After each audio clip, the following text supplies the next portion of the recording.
Hey everyone, Eggman here with another video, and today we have a top 16 breakdown for the TAC Oceania Brisbane regionals that happened this past weekend. And I know a lot of people, including myself, were really kind of fixated on the North American events going on. We had like the Top Cut Treasure Cup online, as well as the Core TCG Pasadena regionals that I was at this weekend. But there are other events, including this one. So, it is a really weird one weekend format because it is with the restriction list, but Star Deck 10 isn't legal yet. That's going to be, starting this week technically. So but there are just kind of like the new format and deck list I want to go over, and I'm really excited to do that. But real quick, a couple of things I want to mention. One, big thank you to everyone who stopped by and said hi to me at Pasadena. Everyone was super duper nice, and honestly, I don't get a lot of chances to see people in person for these events, so it really meant a lot. And everyone who stopped by and grabbed some dice, and it was really just good interaction. So thank you guys very much. It really helped make the weekend, and just it was really good. I really do appreciate everyone who stopped by.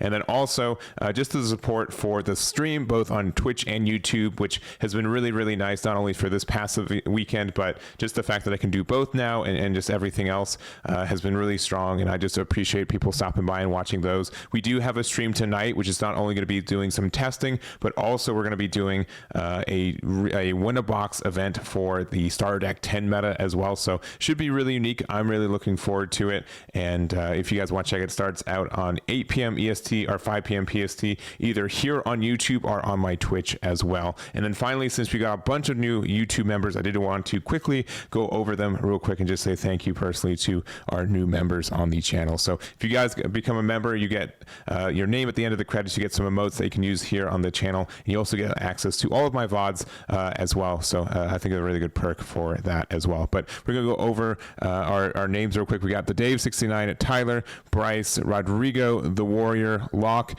Chivs 1987, Diamond Swallow, Mikey Mondragon, Ernest Rodriguez, Shuriken, Brian Laws, Wiley Maberry, but also we have another list of Albino Manatee, Brian Hennessy, Gonzalo, Masquerade, and X Skyler, Cowstream, Displays, and Legit Black. Thank you guys for being members to this channel. I really do appreciate it, and I hope you guys really enjoy the perks from that as well. But enough of all that. I do appreciate it, but we're going to go over this event in general. So we do have this top 16, and it was a 145 player event with 7 rounds of Swiss. And again, new format with Marco at 1 and these at 0, and then also start at 10 is not legal. But we have 8 Katakuris, 2 Namis with one of them winning the event, 2 of the green purple Donquixote Doflamingo, 1 Kaito, 1 Star Deck Crocodile, 1 Trafalgar Law, and a Zephyr of all things. So kind of interesting. I would say that, when we looked at the events that are happening in North America, Katakuri was really present, but I think that Green Purple Dofi in general did just better than him, and Green Purple Dofi was present for this event too.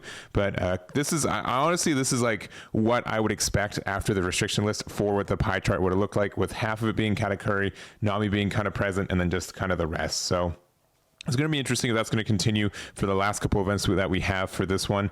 If we got a couple more pie charts like this and this meta lasted a little bit longer, you would probably believe that I would do, my Charlotte Lynn memes, but I don't think we're ever going to get there for this format. If it continues to OP05, I'm going to break them out, but I don't know. It's a weird format. I do also, I don't have all the numbers for the leaders for this one, but I do think that Katakuri is played a lot. I think, in the core TCG regional that happened during the same time, 30% of the field was Katakuri, which again is a lot, but not, it didn't convert to the same ratio for that top 16. So it'd be interesting to know what the kind of numbers for this was as well, but I'm not going to disagree. Katakuri is very strong into this format, and it did obviously very well for this one. But we're going to go over the top placing list for each one of these leaders, starting off with our first place list. So this is the Nami. This is Connor's build of it here, and it is not the build. It is close to the build, but it is not the build, which is neat and interesting to see. Generically, the kind of differences that we have for it are we have the Gum Gum Rain, which is kind of nice, being able to be a 3K and help us get rid of some additional cards in hand at times. It is kind of like a little bit of just like a worse copy of Gum Gum Giant Gavel most of the time in my mind, but this is a very good card, and it's very strong. It's unfortunate that you have to like use 2 cards to be able to get out of an attack, but it is also an impel down card, which is nice, which means you have more targets for your buggy, and I do often whiff with that, so that feels good. I wish the trigger was a little bit better, but you could use it to return a Kaya to your hand, which is sometimes relevant, or like something else. So it's not like the worst card, and I think it's like okay in this spot, but it is kind of just a worse copy of Giant Gavel to me in a lot of ways. But then we also play the Red Rock at 3 copies as well, and this is like really big removal for a lot of decks. And I do think that there are builds that are really tempo based in their kind of way, with Law and Zoro not being, I think, as strong present, but not as strong. More decks are kind of going like they tempo play my big guy on curve, and Gum Gum Red Rock can save you in a lot of those situations, and the trigger in life is pretty good too. But really interesting to see that's kind of like the build that they went for. I've also seen like people play Nojiko's right now, which I really like that card for what it does. Like 3000 Worlds is not too outrageous to play right now, and just kind of having some ways to kind of set back your opponent's tempo with like even Soga King. Soga King I think is in a good spot for this deck, like 1 or 2 copies. But Red Rock is like ultimate removal in this game right now, very strong for what it is. And I think I think this is kind of what I would expect Nami to be more of, not like just turbo out as fast as you can and hope the good cards are in your life, and more of just like get some more tempo, make it a little bit difficult for your opponent to do something, buy some extra turns because of like Red Rock bouncing the only card they played last turn, and just kind of going from there. But this is Connor's build. Congratulations for their win with this Nami build. Then also we have our second place Katakuri. So this is Ryan's build of it here, and honestly nothing too crazy that we haven't been seeing. A lot more aggressive in the fact that we are playing additional cards with trigger. I would say generically we play around 10 more times than not, but this one is playing 14, which is quite a bit.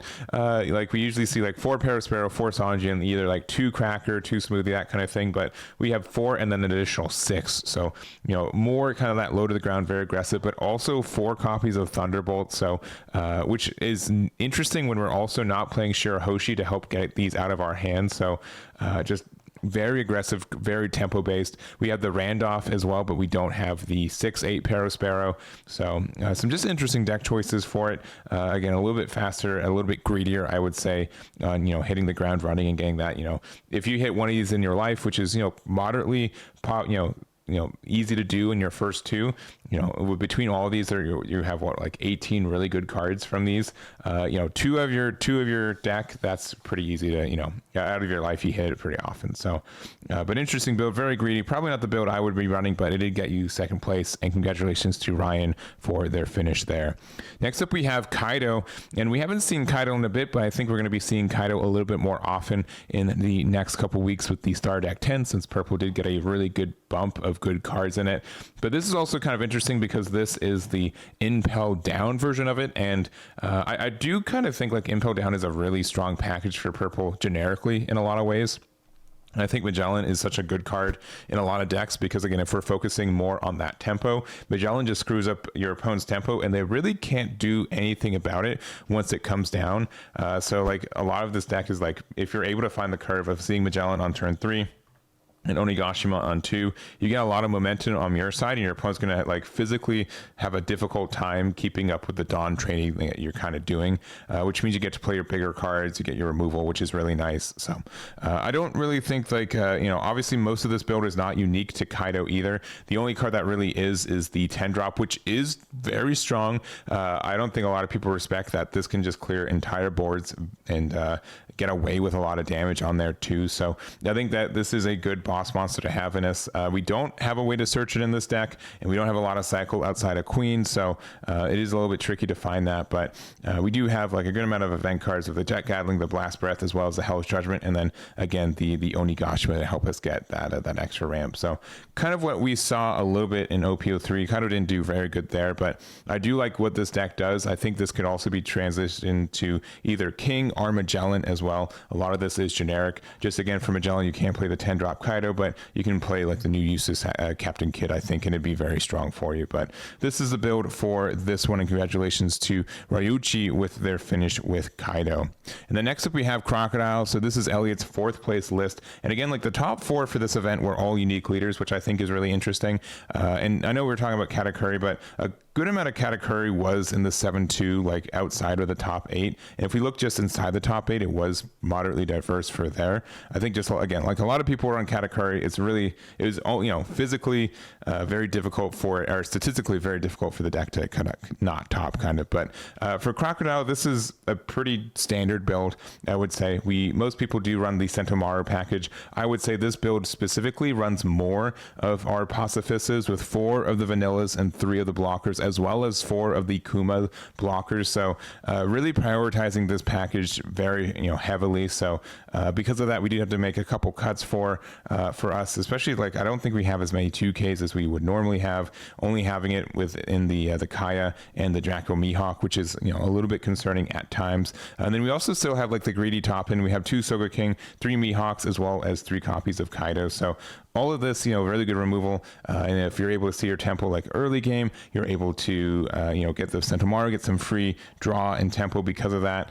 And then we still have the best removal in the game of Red Rock, 3000 Worlds, and 2 Gum Gum Rains, as well as Miss All Sunday, which lets us recur any one of those 3 on the defense side. So only card that I'd say we're missing that we don't normally, that we normally see is Dragon Twister, but I think that's a decision and it worked out for them. It's not necessarily as needed when Law and Zoro aren't, as popular as they were, and I think it's it's a good time to not run it. So this is a list here. Congratulations to Elliot for their 4th place. And then next up we have Trafalgar Law. So this is Joel's list, who got 5th place with it. And obviously we do need to kind of change up what this deck was looking like, because we use Nami and Dodon pretty heavily for what it is. So this is the Wano package, and I would say there's the Wano package and the Whitebeard version of it as well. And both, if you want to see the more Whitebeard version, that was in the core TCG event. There was a Trafalgar Law that finished with that build there, but I do kind of like this one. This is I would say, like, a lot of people are like, oh, this is a set 1 deck. This goes like super back to set 1. What's our newest card? Like we barely have, I think it's almost always set 1 cards, right? Yeah, it's only set 1 cards, which is wild to see a deck like this go X1 into set 4 with no new cards outside of set 1. But the cards are very, very good. As I've been saying, pretty much as long as Bonnie and 5-drop Law exist, I think this leader can just really take off. That's the only thing that this deck really needs to get some advantage. Just kind of inherently how this card game works and how like values dictated and just how many on plays that already exist. Like this as long, again, as Bonnie and Law stay around, I think this leader is going to be somewhat viable in some sense. So, but we do have like some kind of neat combos. We have our Momo here. Momo can find some cool cards like Otama, but also like our Neko. We can find also like the You Can Be My Samurai, which is an interesting card, being able to rest 2 to draw 2, which is, it's interesting. It does help you get that draw, and early game, if you need to get that draw to help us find like our Law or something, it's really, really difficult in this game, especially for red and green specifically, to get like just a draw 1. So it is a bit costly to get that 2, but at the same time it could be 2 cards that you're going to shambles with later to bounce into Law, and then the Law bounces the other thing back to your hand. So it's not a super heavy cost. It is a Wano Country card, which means you can search it off your Momo as well, and I think that's strong. So last card we're going to talk about is Okiku, which is a 3-drop, which is nice to get into that range. It helps us with board control, especially I feel like in the mirror match that can be really important. And it doesn't have a counter, which is a little bit dangerous, but other than that, I think that's strong. So in general, we are running a lot more cards without counters in Law than we usually see. So that might be something to adjust on a play style if you're playing against the Wano build, that there's a lot of cards that are not defense heavy either. So anyways, this is the list. Congratulations to Joel for their top finish there. And then 2 more decks for us today. We've got our 7-2s that made it. So there is the Donquixote Doflamingo. So this is Fox's build of it here, and we saw this do very well here in North America. We did have Donquixote Doflamingo get first place in the Top Cut event and get a good amount of tops in the core TCG event as well. I would say that the build that's topping and doing well here in North America is more, I would say, low to the ground and faster. It is also running the Brook and like Usopp package, but like kind of doubles down to it in a lot of ways to kind of get more value from it in that way. We're also not playing as many Donquixote Doflamingos. This one's only running 2, which is fine. I still like the 9-drop Kaido in this build, but I think like 2 of these are not like a bad card to play either. We're also playing 2 copies of the Krieg, which is being able to trash and K up to 2 cards, and also have that double attack potential to kind of even out the life difference at times. Can be very, very handy as well. So obviously, like, it's a card that can get rid of a dead card in hand, but it is also a dead card in hand, which is kind of stinky. But Other than that, I do think this is a good one too. So other than that, we do have 13 events, 3 Punk Gibson, 3 Bagua, 2 Hell's Judgment, 4 Spider Webs, and a Union Armada. So Union Armado. So kind of standard for what we're seeing in this one, but it's just kind of film. It's what we've been seeing. I think green purple Dofi's in a really good spot in this format, and it's probably continuing to do very well in the next couple weeks too. So this is Fox's build for this one, and then last up we have the Z deck. So this is Kaito with the build here, and it's really unique, or like a really cool build. And I did kind of post on Twitter earlier this week that I was trying Zephyr, and it was very, very close to this build. I had a friend who wanted to kind of save the spice for Pasadena, so this isn't the person that I borrowed the deck list from, but this is very similar, and I did like it a lot when I played it. I do think there are some consistency issues at sometimes, but there is a really good tempo for this deck, a lot of good removal while you're at it, and some decks just can't keep up with it if you kind of see your perfect curve. So kind of what you want to do is you want to get to 10 as fast as possible. You have a couple ways to do that with the Sasaki or with the Jack as well. Both of these are very good getting that one extra Dawn. You also do kind of want to cycle into just finding our Kuzans, and kind of the combo with this deck, if you haven't seen it before, is that we have this Kuzan that has this your turn, all of your opponent's characters gets -5 to their cost, and then on play KO up to one of your opponents with a cost of 0. So you play it, use the effect, you get rid of a 5 or less, and then we have our Zephyr leader. So it has 1 attacking, Dawn -4, KO up to one of your opponent's characters that cost 3 or less, then give this leader +1k power during this turn. So what you can do is that you can have this Kuzan out. If your opponent has an 8 or less, this makes it a 3 or less because of this effect, which means that then after you play this 10-drop Kuzan, you can attack with your Z and you get another removal. So you'll go back to 8 Dawn, so it's going to be difficult to do double Kuzan because of that, but it's a really strong combo. It gets a lot of momentum, and if you're able to start off previously with like Borsalino plays, and even Sabo being able to draw 2, trash 2, and help us find our pieces or get rid of extra Kuzans in hand, I think is good for the deck. Queen's also the same thing. It is a Dawn -1, so but sometimes you go first and you can just Dawn -1 and then you're on your even curve again, so you're kind of okay with it. But being able to get that draw 1 is very good for us too, since we don't get a lot of ways to do that. Kind of the same way with the Khalifa, but this is a 2k, and you have to do the attacking part for it, which is kind of rough for it, but it just kind of makes sense, and is kind of everything else. So I do think like this build kind of exists in OP03, but the few cards that we got, and specifically like Bart and Sabo, are just very good for us in a lot of ways. Being able to have a 2k that's also a blocker means it's really flexible on our defense, which is nice. And again, that cycle with Sabo, and then another copy of Borsalino, more or less, at least even for just one turn, is very good for the deck. So anyways, this is the build here, and congratulations to Kaito for their finish on this one. And that's going to be it for this breakdown. I know a little bit fast through a couple of these decks, but I did kind of want to go over this event, and there were, towards the end, a lot of like more unique decks, which I think is really, really cool as well. So that's going to be it for me. Thank you again for watching. Thank you again to TAC for running the event and giving out the deck list, and that's going to be it for this one. So make sure to check out my stream tonight, and I'll catch you all later.